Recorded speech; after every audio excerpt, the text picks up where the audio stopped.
சங்கர ஹர ஹர சங்கர. ஸ்ரீ குருப்யோ நம. ஐங்கர தேவனை அமரரும் போற்றிடும் பிங்கள வண்ணனை திரைமதி சூடிடும் சங்கரன் மைந்தனை சங்கடம் தீர்த்திடும் துங்கக் கரிமுகனை துவளாமல் துதி மனமே அப்படின்னு ஒரு பாடல். இதுல எப்படின்னா 5 கரங்களை உடைய அந்த யானை முகத்தன், அவன் தேவர்களாலும் போற்றப்படக்கூடியவன்.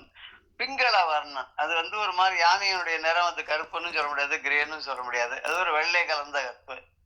பிறைமதி சூடிடும் சங்கரன் மைந்தன், அவன் இளம் பிறையை சூடி கொண்டிருக்கக்கூடிய சங்கரனுடைய பரமேஸ்வரனுடைய மைந்தனாக மூத்த பிள்ளையாக இருக்கக்கூடியவன்.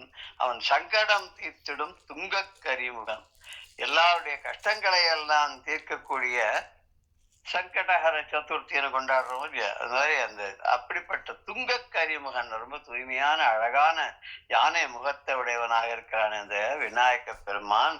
அவனை துவளாமல் துதி மனமே, கொஞ்சம் கூட களைப்படையாமல் சளைக்காமல் விடாமல் பற்றி கொண்டு, யானுனை தொடர்ந்து சிக்கனை பிடித்தன்ற மாதிரி சிக்கன் அவனுடைய பாதங்களை பிடித்து கொண்டு விடாது. அந்த அந்த சிக்குங்கிறது கூட எனக்கு கூட ஒரு விதமா தோணும். இந்த பாத்திரத்துல சிக்கு பிடிச்சதுன்னா அது போகாது அப்படின்பா, லேஸ்ல போகாதும்பா. இல்ல அதே மாதிரி தலையில சிக்கு அது சொன்னா லேஸ்ல போகாதும்பா.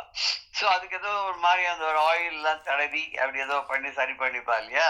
அது மாதிரி சிக்கனை தொடர்ந்தேன்னா அந்த சிக்கனை அது ஒரு பேஸ்ட் போட்டு ஊட்டிய மாதிரி, வெவிக்கால் மாதிரி போட்டு ஊட்டி அந்த மாதிரி பிடிச்சுக்கும் போல் இருக்கு. அதாவது யானை தொடர்ந்து சிக்கனை பிடித்தன்றார்கள். அப்படி இந்த ஆதிசைவர்கள்லாம் அந்த பரமேஸ்வரன் மதுரை அம்பத்தியில சிக்கனை பிடித்து கொண்டிருந்தார்கள். அவ பண்றது எல்லாம்னா தெருவுல சிவபெருமானையே பூஜை செய்து முக்தி பெறுபவர்கள் அந்த அந்த தெருவுல இருந்தா, அந்த ஆதிசேவர்கள் வசிக்கக்கூடிய அந்த இடம், அந்த அந்த வீதியில ஒரு புறத்துல ஒரு பக்கம் என்ன அப்படின்னாக்க, சிவபெருமானை எப்போதும் சிவ பூஜையே செய்து, சிவனை தவிர வேற ஒன்றும் நான் நினைக்க மாட்டேன், சிவனே எனக்கு எல்லாம், நம்ம சிவனை மட்டும்தான் நான் பணிவேன் அப்படின்ற மாதிரி அப்படி இருக்கக்கூடியவாவெல்லாம் இருந்தா. அப்புறம் எதுக்காக சில பேர் ஆர்த்தி அத்தார்த்தின்லாம் சொல்ற மாதிரி சிவனடியார பூஜை பண்ணா 7 பிறப்பையும் அறுத்து விடலாம். அதான் 7 பிறப்புன்னா இனிமே ஏற்படக்கூடிய 7 வகையான பிறப்புகளை எல்லாம் நம்ம விலக்கி விடலாம். என்னென்ன? தேவர், மக்கள், விலங்கு, பறவை, ஊர்வன, பரப்பன, அப்புறம் நீரில் வாழ்வன, தாவரங்கள், இப்படி எதுவா இருந்தாலும் எத்தனை விதமான இருந்தாலும் சரி, இது உள்ள பர்முடேஷன் காம்பினேஷன், இதுல எதுவுமே தன்னை தாக்காமல் நம்ம காப்பாற்றிக் கொள்ளலாம், அதை வேரோடு அழுத்து விடலாம். அப்படி ஒரு பக்கம். அப்புறம் சிவ ஆகமங்களை எல்லாம் படிச்சு அதுல ஒரு கை தேர்ந்தவளாக ஆகி இனிமே வரக்கூடிய பாப புண்ணியங்களை எல்லாம் தடுப்பதிலே முனைந்தவர்களாக அவ ஒரு பக்கம் இருக்கு. ஆகமங்கள்லாம் படிச்சா, வேதங்கள்லாம் அத்தியனம் பண்ணா, நல்ல ஸ்பிரிச்சுவல் லைஃப் லீட் பண்ணா அவளுக்கு இனிமே எந்த விதமான ஃபியூச்சர்ல பாப புண்ணியங்கள் தாக்காது அப்படின்னு இருக்கிறவர். இன்னும் சில பேர் சதா சர்வகாலம் மனத்துக்குள்ள அந்த இறைவனுடைய திருவருவத்தை வைத்து ஆராதித்து எப்போதும் அவனுடைய நினைவாகவே இருந்து தான் அப்படிங்கிறதோ தனது இருக்கக்கூடியதோ தன்னால் தான் அப்படிங்கக்கூடிய அந்த ஆணவ மலத்தை நீக்கி விட்டவர்களாக அவள்லாம் இப்படி இருக்கா அப்படின்னா, இது எப்ப வரும் அப்படின்னா, திருமூலர் ஒரு இடத்துல சொல்றார், மனசு அடக்குன்னு சொல்றாரு. ரொம்ப கஷ்டம் பாது, எல்லாராலையும் பண்ண முடியாது. ஆனா ஒண்ணு பண்ணலாம், ஒரு சுலபமான வழி நான் கண்டுபிடிச்சிருக்கேன். என்ன கண்டுபிடிச்சேன் அப்படின்னாக்கா, மனசை பகவானுடைய தொண்டில ஈடுபடும்படியாக அப்படி பண்ணிட்டாக்க, அது அப்ப வேற கை பகவானுக்கு தொண்டு பண்றது, கால் கோவிலுக்கு போறது, அப்படின்னு ஒண்ணு கண்ணு பகவானையே பார்க்கறது, ரசிக்கிறது, வாய் அவனுடைய துதியை பாடுறது, காது அவனுடைய புகழை கேட்கறது, இப்படியே இருந்துட்டு சொன்னா மனசுக்கு வேற வழியே தெரியாது. அது எல்லா அவயவங்களும் மனசுக்கு கட்டுப்படாமல் சிவபரமாகவே அது இருந்துட்டுன்னு சொன்னாக்க மனசுக்கு எங்க வேலை? சோ மனசை ரொம்ப சுலபமாக நீ அடக்க வேண்டாம். அந்த மனசு திசை திருப்பி விட்டுடு, பகவத் பரமாக திசை திருப்பி விட்டாலே போரும். இதுதான் முகுந்த மாலையிலையும் குலசேகர ஆழ்வார், அவர் தமிழ்லயும் பண்ணிருக்காரு, சம்ஸ்கிருதத்திலையும் பண்ணிருக்காரு நினைக்கிறேன் முகுந்த மாலை. அதுல கூட அவர் ஒரு இடத்துல நீ நாக்கே கேசவனையே நீ பாட வேண்டும் இப்படி ஆரம்பிச்சு அவர் ஒரு அங்கமும் என்னென்ன பண்ணணும் அப்படின்றத அவர் அதை சொல்லியிருப்பார். ஆதிசங்கர பகவத் பாதால் சிவானந்த லகரியிலையும் சொல்றாரு. அதே மாதிரி சுப்பிரமணிய புஜங்கத்திலையும் ஒரு ஒரு ஸ்லோகம் நான் பாத்துறேன். திருஷி ஸ்கந்தமூர்த்தி சுதௌ ஸ்கந்த கீர்த்தி முகே மே பவித்ரம் சதா தச்சரித்திரம் கரே தஸ்ய கிருத்தியம் வபு தஸ்ய பிருத்தியம் குகே சந்துலீன மமா சேஷபாவா அப்படின்ற ஒரு ஒரு ஸ்லோகம் எனக்கு அரை குறைமா ஞாபகம் ஒரு மாதிரி சொல்லிட்டாங்க. திருஷ்டின்னா என்னுடைய பார்வையானது நினைக்கிறேன். பார்வை ஸ்கந்தமூர்த்தி, அந்த கந்தமூர்த்தியினுடைய செந்தில் ஆண்டவன் வெளியே இருக்கணும். ஸ்ருதவ் காதுகள் எப்பவுமே கந்தனுடைய கீர்த்தியதை கேட்கணும். மே முக என்னுடைய முகத்தினுடைய வாயில பவித்திரம் சதா சச்சரித்திரம் புனிதமான அவனுடைய கதைகள், அவனுடைய பற்றிய புராணங்கள் எல்லாம் என்னுடைய வாக்கில இருந்து இருக்க வேண்டும். கரே தஸ்ய கிருத்தியம், என்னுடைய கைகள் எப்போது அவனுக்கு பணிவிடை செய்வதாகவே அமையணும். வப்புஹு தஸ்ய பிருத்தியம், இந்த உடம்பானது எப்போதும் அவனுக்கு பிருத்தியம்னா தாசனாக தொண்டு செய்பவனாக இருக்க வேண்டும். இப்படி எல்லாமாக குகே சத்து எல்லாம் அந்த குரு குகன் எதய குகையிலே வாழக்கூடிய அந்த செந்தில் ஆண்டவன் இருக்கானே, அவன் பரமாவே மம அசேஷ பாவாக சத்து, என்னுடைய பாவங்கள் எல்லாமே மிச்ச மீதி இல்லாம மொத்தமா அவன் பரமாவே இருக்கணும் அப்படின்ற மாதிரி இந்த ஸ்லோகத்தை சொல்றார். இன்னொரு பாடல் கூட இருக்கு. இது என்ன பாடல் அப்படின்னு கேட்டாக்க, இது தமிழ்லயே தான். இது கருவிழிகள் நின் வதனம் கண்டென்றும் கழித்திருக்க, இரு செவியும் நின் புகழை இனிமையுடன் கேட்டிருக்க, திருவடியில் என் சிரமும் தண்டனிட்டு தாழ்ந்திருக்க, பெருமை பெரு நின் புகழை பேசியே என் நாவிருக்க, மலர் தொடுத்த மகிழ்வோடு மாலையாக கரம் சூட்ட, நலமளிக்கும் ஆலயத்தே நடந்தே என் கால் செல்ல, பல காலம் உன்னை நினைந்து பணிந்தே என் மனம் இருக்க, உலகினிலே உனதடியார் உறவினை யான் பெற்றிருக்க, நாசி உந்தன் பத மலரை முகரும் அருள் பெற்றிருக்க, ஆசி கூறி நீ எந்தன் அருகினிலே அமர்ந்திருக்க, தாசனாக நான் உந்தன் தாள்களையே பிடித்திருக்க, மாசிலாத வரம் தருவாய் மாமலைவாழ் மகேஷா அப்படின்னு ஒரு பாடல். இது கிட்டத்தட்ட அதே மாதிரி என்னோட கண்கள் எப்போதும் உன்னுடைய முக லாவண்யத்தை பார்த்து சுந்தர அழகா பார்த்து ரசிச்சுட்டு இருக்கணும். அதுக்கப்புறம் 2 காதுகளும் உன்னுடைய புகழையே கேட்கணும். உன்னுடைய பாடல்களையே பாட வேண்டும் என்னுடைய வாயானது, என்னுடைய நாவானது. அதுக்கப்புறம் என்னுடைய தலை எப்போதுமே உன்னுடைய பாதங்கள்லயே என்னுடைய சிரமானது அப்படி பணிந்து கிடக்க வேண்டும். கைகள் மாலையாக தொடுத்து பூ மாலைகள்லாம் உனக்கு அர்ப்பணம் பண்ணணும். நலத்தையே தரக்கூடிய உன்னுடைய கோவிலை நோக்கி என்னுடைய கால்கள் செல்லணும். உன்னுடைய அடியார்களோட கூட்டத்தை நான் இருக்கணும். எப்போதும் மனம் உன்னை தவிர வேற எதையும் நினைக்க கூடாது. என்னோட மூக்கு இருக்க அதை விட்டுட்டாரு முதல்ல. அப்புறம் அந்த மூக்கு இருக்க அதனுடைய பாத தூடியை, பாதத்தில் இருக்கக்கூடிய பாத மலர்ல இருக்கக்கூடிய வாசனையை நுகரமுடைய அருள் பெற்றிருக்கணும்.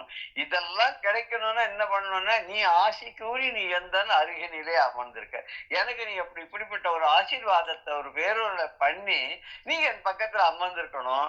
நான் எப்போதும் தாசனாக நான் உந்தன் தாள்களையே பிடித்திருக்கேன். நான் உனக்கு அடியவனாக, தொண்டனாக, தாசனாக, விருத்தியனாக எப்படி வேணாலும் வச்சுக்கலாம். அந்த பாவத்துல உனக்கு அடிமை.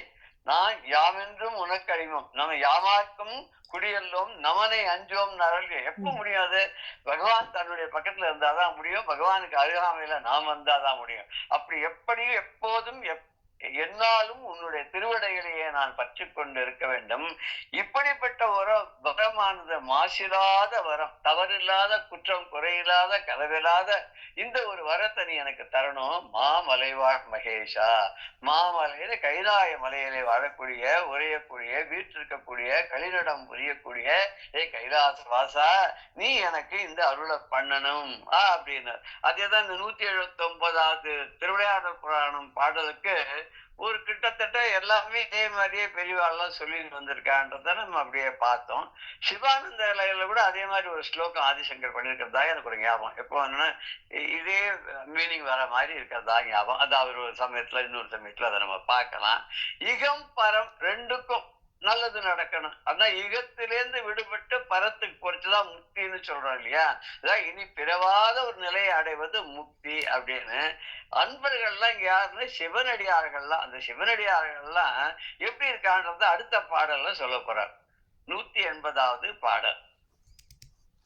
ஆஹ் இது சிவபெருமானுக்கு அழிவே கிடையாதாம். அவன் காலனுக்கே காலனாக இருப்பதால் அவனை காலன் தொடமாட்டான். காலமும் தொடாது, காலனும் தொடாது. என்னம்மா? இல்ல You ஒண்ணும் wanted to say something? இல்ல ஒண்ணும் இல்ல அவன் எப்பேற்பட்டவன்னா அவனுக்கு அழிவே கிடையாது அந்த சிவபெருமானுக்கு. அந்த சிவபெருமானாலதான் செய்யப்பட்டது ஆகமங்கள், வேதங்கள் அப்படின்னு இவெல்லாம் சொல்றேன். வேதங்கள் யார் சொன்னா எப்ப சொன்னான்றதுக்கு நமக்கு அனாதியான காலம் தொட்டு இருக்கக்கூடிய வேதங்கள் இறைவனால் பிரம்மத்தால் செய்யப்பட்டதுன்னு சொன்னா யாரு எப்போ எந்த காலகட்டத்துல எப்படி பண்ணாங்கதான் நமக்கு தெரியாது. சோ அதுல இருக்கக்கூடிய சம்ஸ்கிருத வார்த்தைகள்லாம் பார்க்கும்போது இப்போ இருக்கக்கூடிய ரீசன்ட் டேஸ் உடைய சம்ஸ்கிருதத்துக்கும் அதுக்கும் நிறைய வித்தியாசம் இருக்கிறது கூட நம்ம பார்க்க முடியாது. அந்த வேத வாக்கியங்கள்லாம் பார்க்கும்போது இன்றைய சம்ஸ்கிருத வாக்கியங்கள்லாம் அதுவும் ராமாயணத்துக்கு முன்னாடி ராமாயணத்துக்கு பின்னாடின்னு நம்ம எடுத்துக்கலாம்னு நினைக்கிறேன். ராமாயணம் தான் முதலாக ஒரு எளிமையான தமிழ் சம்ஸ்கிருத நடையில வந்த முதல் காவியம் நினைக்கிறேன். அதுக்கப்புறம் தான் மத்ததெல்லாம். ராமாயணத்துக்கு முன்னாடி ஏதாவது காவியம் இருந்திருக்கா தெரியல. அதுக்கு முன்னாடி வெறும் வேதம் ஆதி காவியமே ராமாயணம் தான். அதுக்கு முன்னாடி இந்த சம்ஸ்கிருதத்தினுடைய வார்த்தைகளும் சரி, பிரயோகங்களும் சரி, எழுத்துக்களும் சரி, அது அந்த காலத்துல ஓலைச்சுவடியில் தான் எழுதுவா. அதுல அந்த குத்து வைக்கிறது, புள்ளி வைக்கிற எழுத்துக்களோ அதை கோடு கிழிக்கிற இதெல்லாம் அது பனை ஓலையில பண்ண முடியாதுன்றதுக்கு தகுந்த மாதிரி அன்னைக்கு லாங்குவேஜ் இருந்தது.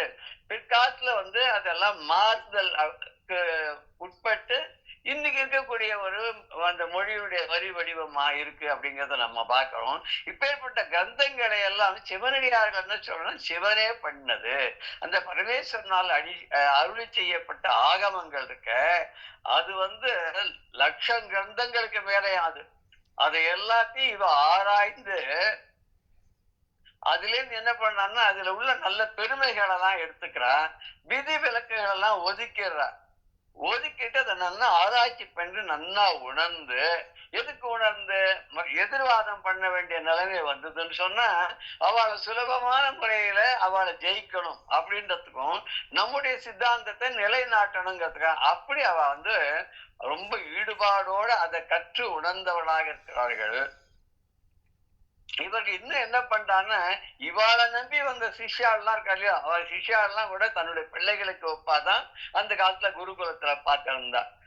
இப்ப குரு பத்னியானவள் தன் குழந்தைகளையும் சரி சிஷ்ய குழந்தைகளையும் சரி ஒரே மாதிரிதான் பார்க்கண்டா அப்படின்னு நிறைய பாக்குறோம். நம்ம கிருஷ்ணனையும் சரி குச்சேரனையும் சரி ஒரே மாதிரி தானே சாந்தியவரி முனிவருடைய ஆசிரமத்துல பார்க்கண்டா, ஒரே மாதிரி. அதனால தன்னுடைய திருவடியை பற்றி கொண்ட தொண்டர்களாகிய அந்த மைந்தர்கள், அந்த புதல்வர்கள் இருக்காரு, அவளையும் சரி சாதகம் பண்ணணும்ன்றதுக்காக வந்திருக்கிறவா அவளுடைய பாவங்களை எல்லாம் போக்கி குரு தான் திசதீதி தேசிகான்னு சொல்றோம் இல்லையா. அதனால குருவானவர் என்ன பண்ண அவர் பெரியவராக இருந்து கொண்டு பவர்ஃபுல்லா இருந்து கொண்டு பாபங்களை எல்லாம் சிஷ்ய கோடிகளுடைய பாபங்களை எல்லாம் நீக்கி அவளுக்கு நல்ல ஞானத்தை புகட்டி அஜ்ஞானங்கக்கூடிய இருளை போக்கி, அது கூட தட்சிணாமூர்த்தி இதுல ஒரு அஜ்ஞான திமிராந்தஸ்ய அப்படின்னு ஒரு வார்த்தை, அஜ்ஞானம்ங்கக்கூடிய இருளை முடிவுக்கு கொண்டு வருபவர் அப்படின்னு சொல்லி பார்க்கணும் இல்லையா. அப்படி பண்ணி இதனால வீடு பெறுவதற்கு விடுபடுவதற்குன்றதான் வீடு. அந்த வீடுன்னு என்ன அர்த்தம், இதுல இருந்து இந்த கஷ்ட நட்டங்கள்ல இருந்து சம்சார சாகரம் அப்படின்னு சொல்லக்கூடிய கடலில் இருந்து விடுபடுவதற்காக அருள் செய்யக்கூடிய ஆசிரியர்களாக ஞானாசிரியர்களாக இவர்கள் இந்த வீதியில நிறைஞ்சவர்களாக இருந்தார்கள். அந்த வீதி முழுக்க அப்படியே ஒரு பக்கம் தமிழ் மறை, இன்னொரு பக்கம் சம்ஸ்கிருத வேதம்.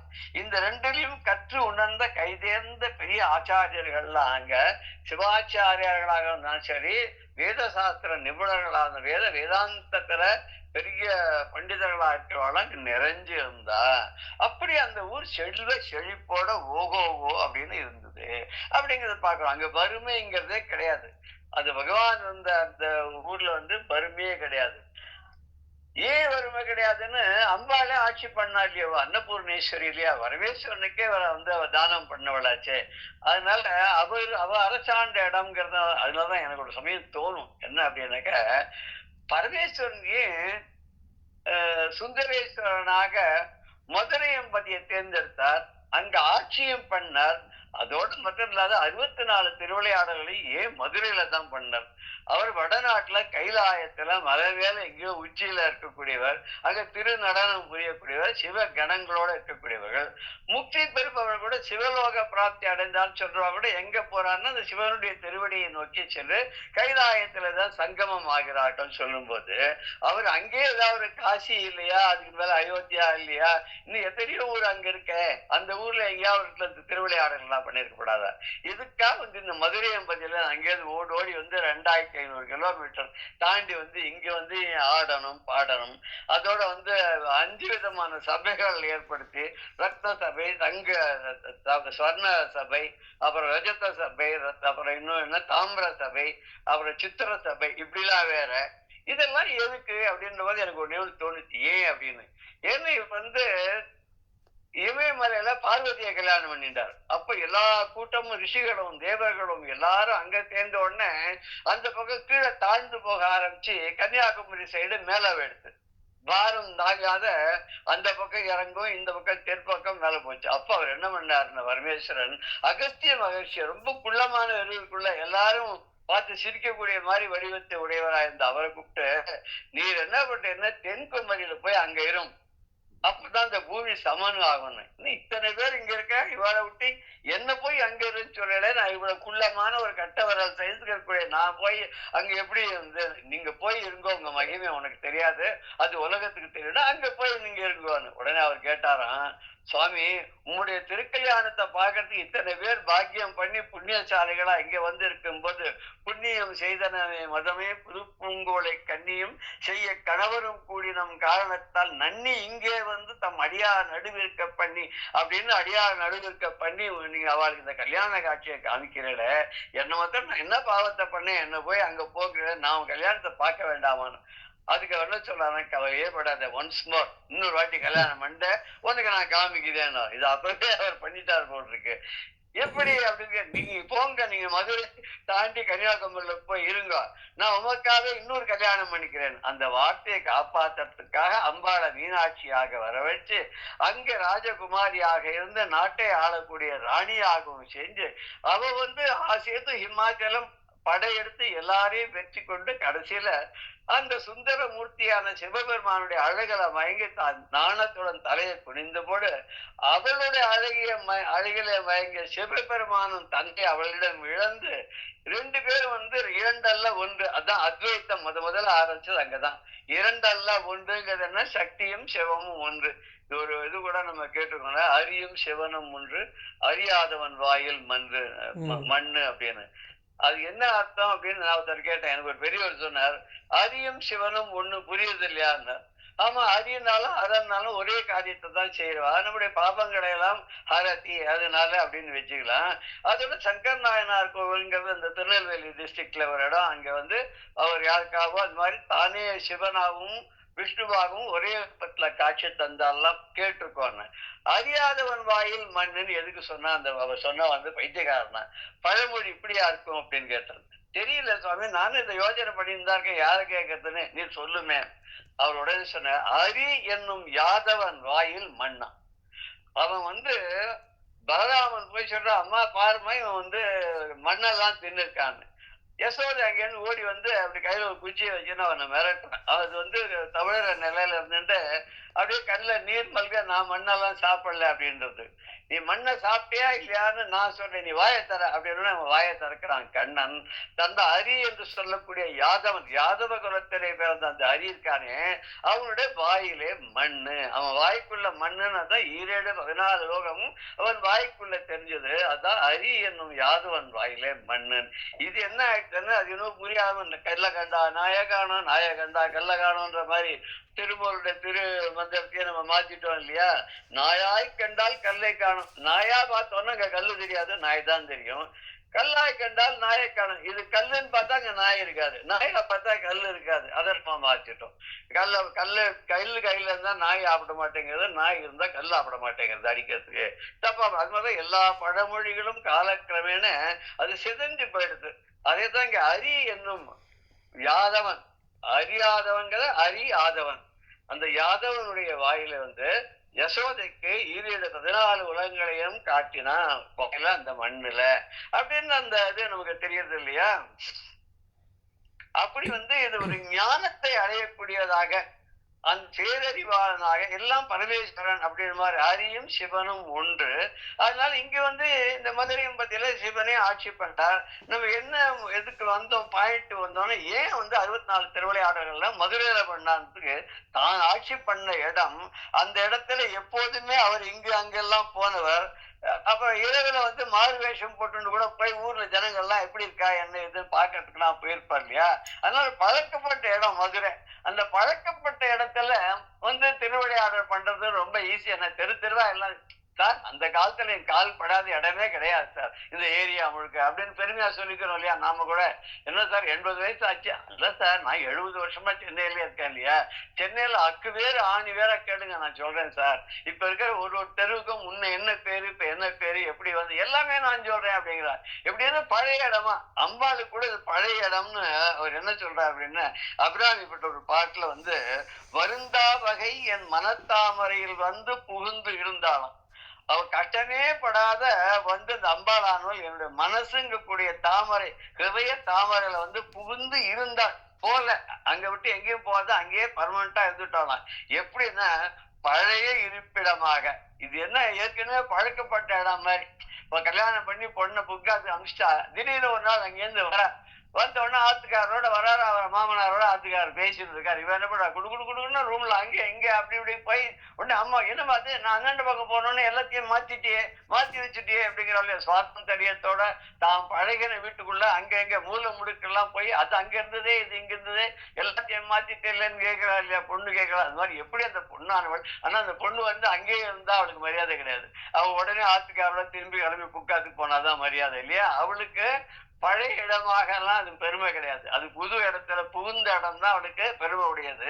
ஆனா இந்த அம்பாள் மக்கள் என்ன பண்றான்னா, இந்த பரமேஸ்வரனோடே சேர்ந்து பவ்ய பாகத்து ஏவனும் நீயும், அதாவது பவ்ய பாகம் இவளே போய் அவரோட உடம்புல பாதியை பிடுங்கி விட்டாலாம். அப்படிப்பட்ட பிடுங்கப்பட்ட அந்த உடலோடு கூடியதாக அவருடைய உடலிலே பாதியை கொண்டு அப்படியே எப்படி இருந்தாள் அப்படின்னு கேட்டா புகுந்து இருந்தால் பழைய இருப்பிடமாக.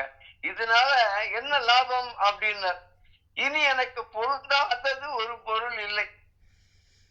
எனக்கு இனிமே இந்த உலகத்தில் எதுவுமே எனக்கு ஒட்டாது சேராது அப்படின்ற பாவம் புண்ணியம் இதெல்லாம் எதுவுமே எனக்கு கிடையாது.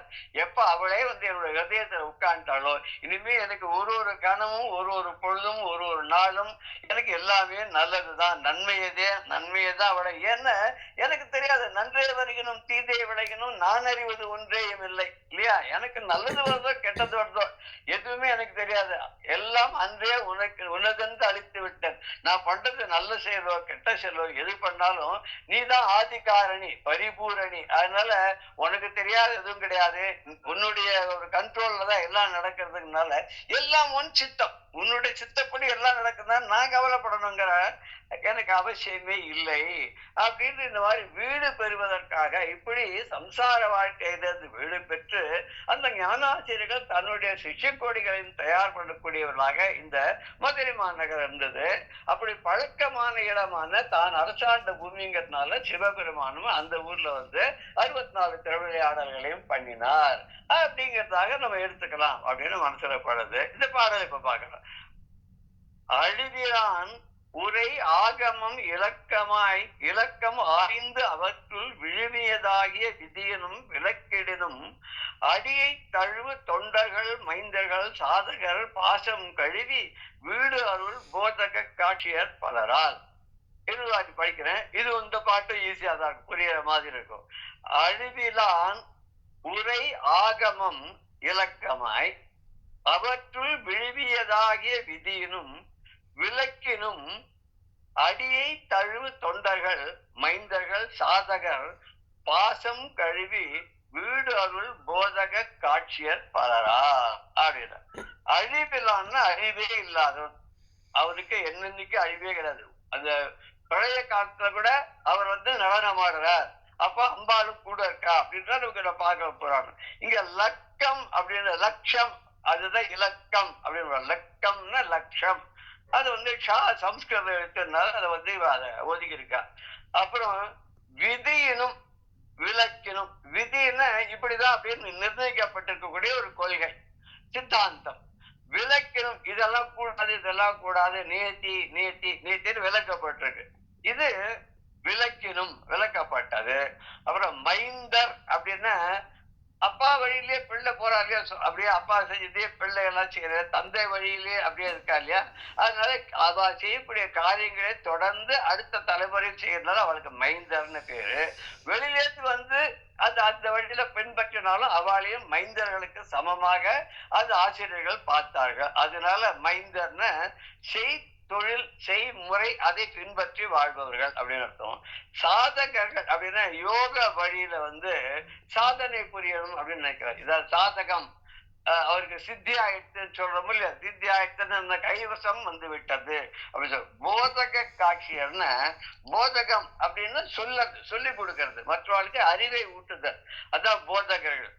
அந்த காட்சியர் தான் அப்பேற்பட்ட ஆசிரியர்கள், மற்றவர்களுக்கு அறிவை ஊட்டக்கூடிய ஞானத்தை புகட்டக்கூடிய அந்த ஆசிரியர்கள் அப்படின்னு அர்த்தம். இப்ப இந்த பாடலுடைய பதமான அர்த்தத்தை நம்ம இப்ப பார்க்க போறோம்.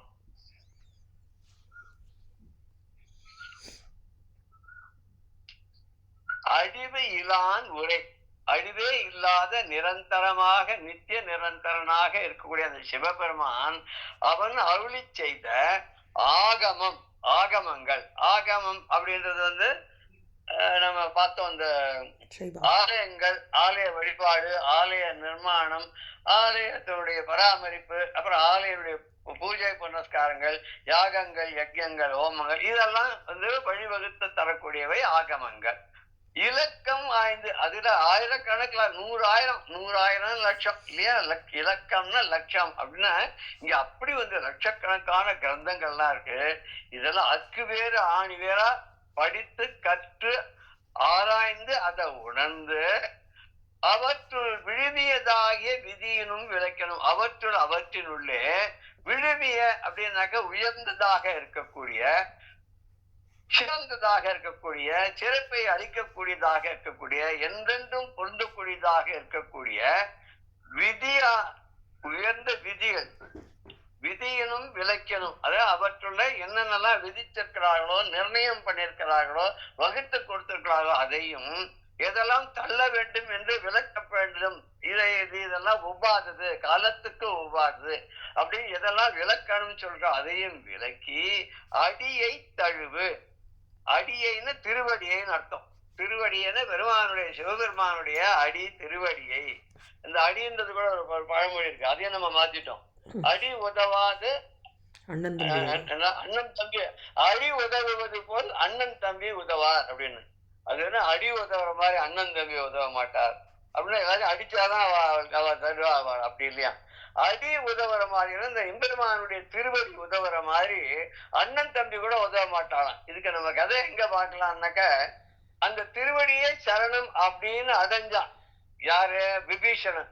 அப்படி திருவடியே சரணம்னா ராமபிரானுடைய திருவடியை அடைஞ்ச அந்த அவனுக்கு அரசாட்சி அங்கே லக்ஷ்மணனை கூப்பிட்டு ஒரு சிம்பிள் ஒரு பட்டாபிஷேகம் பண்ணிட்டாரான், லங்கையை அவனுக்கு கொடுத்துட்டேன்னு. உடனே ஜாம்பவான்ல இருந்து எல்லாரும் கேட்டாலாம், நீ என்ன இன்னும் ராவணன் ஜெயிக்கவே இல்லை, சீதையை கூட்டிட்டு வரவே இல்லை, லங்கை உங்களுக்கு கட்டுப்பாடுக்குள்ளே வரல, அதுக்குள்ள லங்கையை உனக்கு தந்தேன்னு அவனுக்கு மகுடத்தை தூக்கி தலையில சூட்டிவிட்டால, ஒருவேளை ராவணன் அங்கேருந்து காலில் விழுந்து சீதையை குடுத்துட்டானா நீர் அவனுக்கு எந்த ராஜ்யத்தை கொடுப்பேன், அவனோட ராஜ்யத்தை எடுத்து நீர் இவனுக்கு கொடுத்துடு, அவனுக்கு என்ன கொடுப்பேன்னு. அதெல்லாம் எனக்கு கவலையே கிடையாது, என் பரதன் இருக்கான், அவன்கிட்ட போயிட்டு அயோத்தியை கொடுத்துடுறா ராவணனுக்கா கொடுத்துருவான்னாராம். அது மாதிரி அடி உதவுறது. எப்படி அடி உதவுறது? திருவடியான ராமனுடைய திருவடியை அடைந்த விபீஷணனுக்கு லங்கா ராஜ்யமே கிடைச்சது. அதே மாதிரிதான் ராமனுடைய திருவடியை நம்பி சரணடைந்த சுக்ரீவனுக்கு அந்த வாலியினுடைய அந்த ராஜ்யம் எல்லாம் முழுக்க கிடைச்சது. ஆனா அதே விபீஷணனுக்கு அண்ணன் தம்பி யாராவது உதவி பண்ணாலா? ஒருத்தரும் உதவி பண்ணவே இல்லை. யாரும் உதவி பண்ணவே இல்லை. ராவணன் வந்து தூஷிச்சு அந்த விபீஷணனை, நீ போ, இங்க நீ முன்னாடியே நிக்காத, உன்னை பார்க்கவே நான் விரும்பல, போ, நீ பகைவனுக்கு நீ போய் நீ சப்போர்ட் பண்ற போன்னு விரட்டிட்டான் இல்லையா? அதனால அதுதான் அண்ணன் தம்பி இருக்கானே, அது வந்து கும்பகர்ணனாலும் அப்ப தூங்கிட்டு இருந்தான். மூச்சுருந்தா அவனும் அண்ணன் சொல்லபடிதான் கேட்டுப்பான். அவனும் பின்னாடி வந்து எல்லாரும் இழந்து இருக்கக்கூடிய ராவணனுக்கு கும்பகர்ணன் என்ன சொல்றான்னு அறிவுரை சொல்றான். ஆனா வேண்டாது, இது தப்பான காரியமா தெரியுது, அவன் ஒரு சாதாரண நரனா இருந்து இத்தனை அழிவு நமக்கு ஏற்படுத்தியிருக்கான அவன் சாமானப்பட்டவன் இல்ல. எப்படி அந்த பிரகலாதனுடைய இதை காப்பாத்துறதுக்காக, வாக்கை காப்பாத்துறதுக்காக நரசிம்ம அவதாரம் எடுத்தாரோ அதே அடிதான் இப்ப வந்திருக்காரு எனக்கு தோன்றது.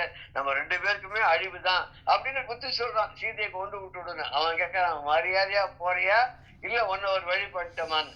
அப்ப கும்பகர்ணன் சொல்றான், எனக்கு இங்க இருந்தாலும் சாவுதான், அங்க போனாலும் சாவுதான். அங்க போனா நீ கொண்டுட போற, இங்க வந்தா அவன் கொண்டுட போறான்.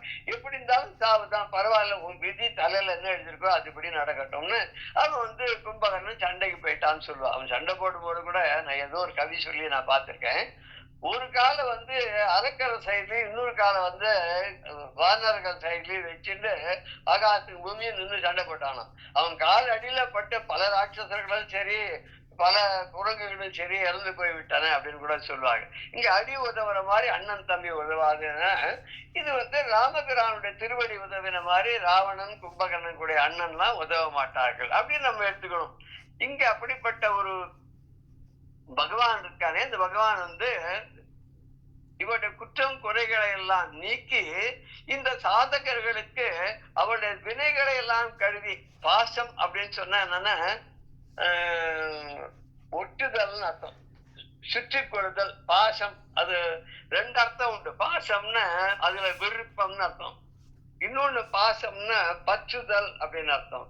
அப்புறம் பாசம்னா பாசக்கயிறு, யமன் வச்சிருக்கிற பாசக்கயிறு அப்படின்னு கூட எடுத்துக்கலாம். இங்க பாசத்தை போக்கின அது மேல இருக்கக்கூடிய ஈடுபாடு, அது மேல இருக்கக்கூடிய ரொம்ப அகற்ற முடியாத ஒரு பற்றுதல், அந்த பற்றுதலை எல்லாம் போக்கி வீடு அருள், நமக்கு வீடு எனும் பெரும் பேசை தரக்கூடியவனாக இருக்கக்கூடிய போதக காட்சியர் பலர்.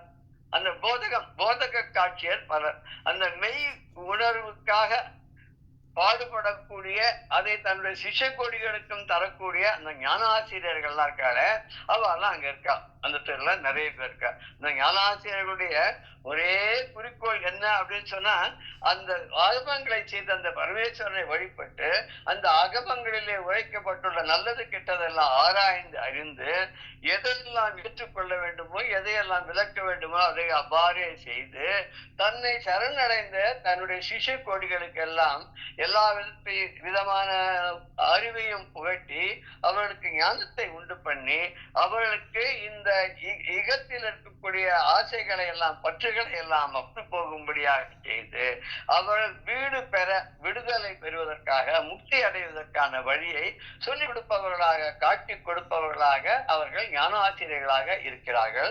அப்பேற்பட்டவர்கள் வாழக்கூடிய அந்த ஊர், அந்த வீதி அப்படின்ற மாதிரி இந்த இடத்துல சொல்ற. இதுக்கு அடுத்த பாடல்ல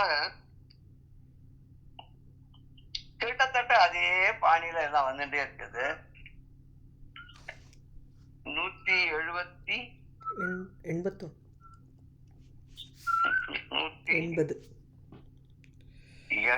சொன்னோம் இல்லையா? அழிவிலான்னு சொல்லிட்டோமே. ஆமா, அடுத்தது 81.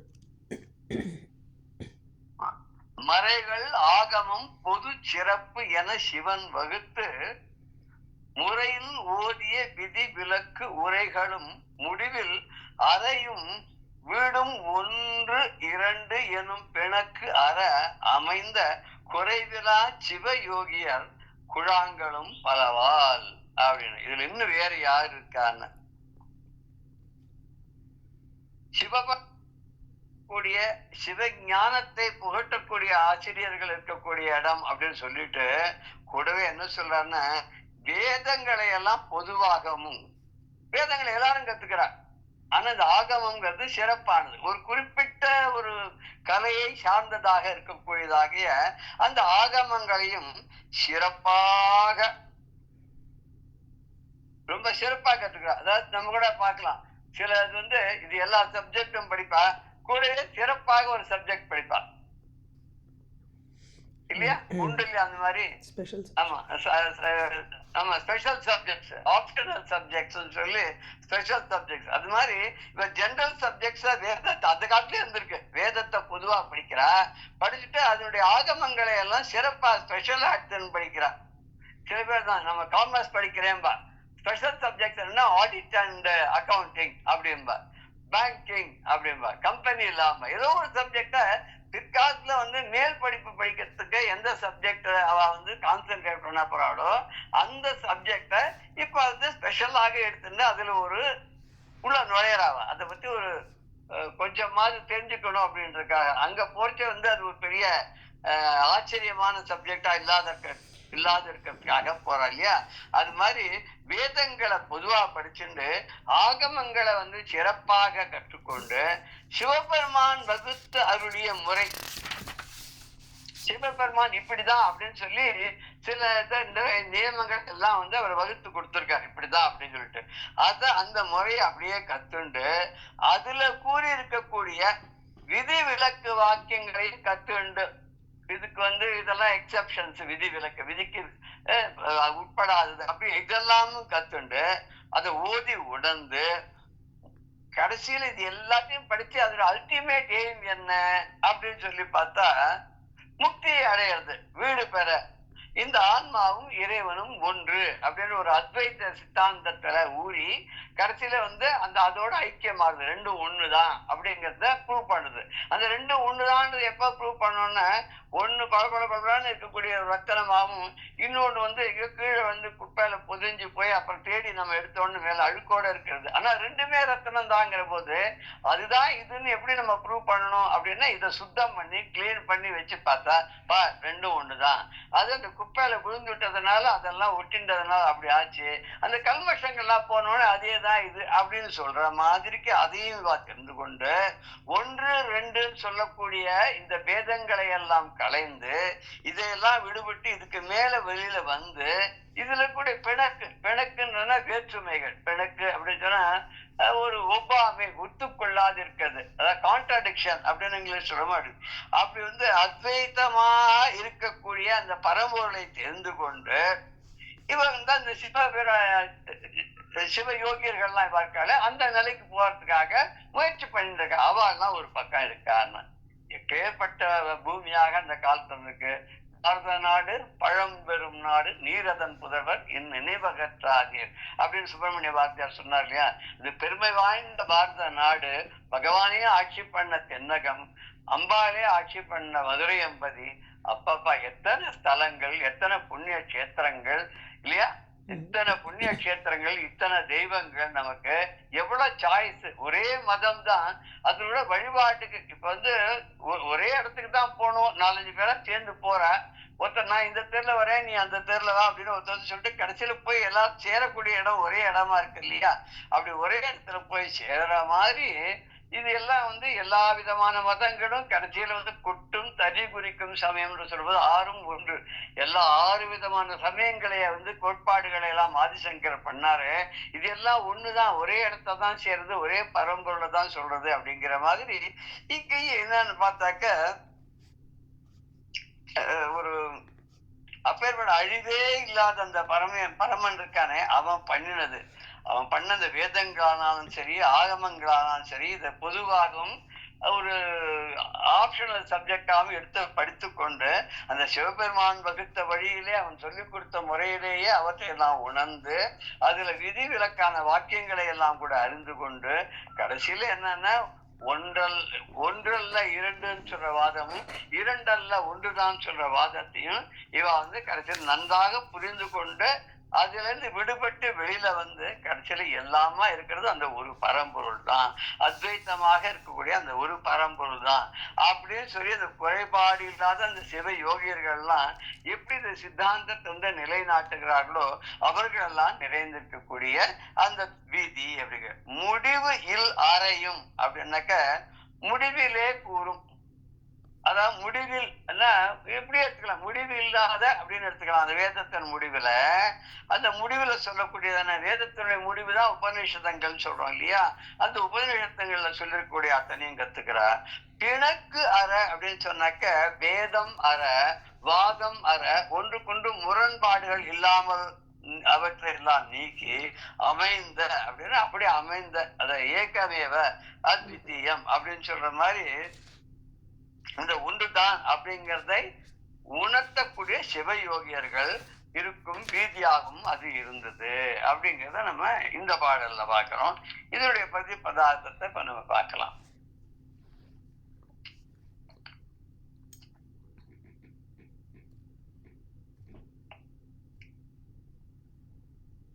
நூத்தி 81. ஆமா. மறைகள் ஆகமம் வேதங்கள் ஆகமங்கள் இவைகளையும் பொது சிறப்பு என பொதுவாக இதுதான் எல்லாரும் படிக்கணும் அப்படிங்கிறதையும், அப்புறம் சிறப்பாகவும் அப்படின்னு அர்த்தம் ரொம்ப இதெல்லாம் சாதாரணமா எல்லாம் படிக்கணும் கம்பல்சரி இந்த சப்ஜெக்ட்லாம். இதுல ஸ்பெஷல் சப்ஜெக்ட்ஸா இருக்கக்கூடிய விஷயங்களையும் எல்லாத்தையும் என்ன பண்றான்னா சிவன் வகுத்த முறையில் சிவபிரான் ஒருவனே அருள் செய்த வரையறுத்த எப்படி செய்து கொடுத்தானோ அப்படி சொல்லிய முறையிலே சொல்லிய வண்ணம் அப்படியே ஓதிய விதிவிலக்கு உரைகள் அவற்றுக்குள்ள கூறப்பட்ட ஓதியன சொல்லப்பட்டுள்ள விதிவிலக்கு மொழிகள், அதாவது எக்ஸெப்ஷன்ஸ் ரூல்ஸ் அண்ட் எக்ஸெப்ஷன்ஸ் சொல்றோம் இல்லையா, சொல்லப்பட்ட ரூல்கள் விதிமுறைகள்ங்கிறது ரூல்ஸ், அதுக்கு விதி விலக்குங்கிறது எக்ஸெப்ஷன்ஸ். எப்பாவது ஒரு சமயத்துல தான் exceptions can be quoted. Rules can have exceptions but exceptions will not become rules சொல்லுவா ஒரு பழமொழி. ஆனா இப்ப இருக்கிற காலகட்டத்துல எக்ஸெப்ஷன்ஸ் தான் ரூலாவே இருக்கு. அப்படி வந்து விதிவிலக்கு மொழிகளும் முடிவில் அறையும் விடும். இது எல்லாத்துக்கும் வேதத்துக்கும் வேதாகமத்துக்கும் இறுதியில் சொல்லப்படக்கூடிய அந்த உபனிஷதங்களாலே அறுதிட்டு சொல்லக்கூடிய வீடு, அதாவது மோட்சம் முக்தி. இது 1 2 எதுவும் பிணக்கற. அத சில பேர் ஒருத்தர் 1ங்கிற, இன்னொருத்தர் இல்ல 2 அப்படிங்கிற. நீ வேற அது வேற, ஆனா நீ வந்து அதுவாக ஆகிறதுக்கு முயற்சி பண்ணுங்கிற. இன்னொருத்தர் சொல்ல இல்ல இல்ல அதுவும் நீயும் ஒன்னே தான், உனக்கு அது புரியல, நீ புரிஞ்சுட்டே நீ தான் அதுன்றது உனக்கு விளங்கிவிடும் அப்படின்னு சொல்றாரு. இந்த பிணக்கு அற இப்படிப்பட்ட ஒரு பிணக்கு அப்படின்னா ஒரு மாறுபாடு இருக்க அது இல்லை அப்படின்னு இது வந்து இல்லாது இருக்கும்படியாக அமைந்த தெளிந்திருந்த அப்படி ஒரு ஞானம் வரணும். குறைவிலா ஞானம், குறைவே இல்லாத ஞானம், அந்த ஞானத்தை பெற்றவர்கள்.